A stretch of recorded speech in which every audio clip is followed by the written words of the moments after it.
তো একটা কথা কই, আইসি ব্রহ্মপুত্র নদীতে ঘুরবার নিয়ে ফার্স্টে গেছিলাম পুকুর দিয়ে, অনাইতেছি নদী দিয়ে।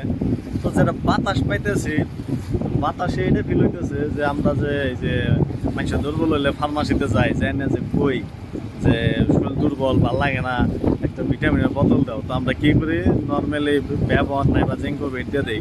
তো ব্যবহার একটা 201 হ্যাঁ। তো এই যে যেটা বাতাস 10 দিয়ে দেখাইতেছি, আমার মনে হয় যে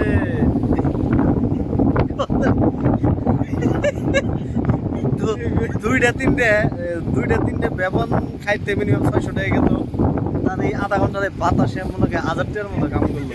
ন্যাচারাল বাতাস, নর্মাল বাতাস, হ্যাঁ একদম রিয়েলি। কিন্তু না, হাসলি যে কথাটা কিন্তু যুক্তি আছে।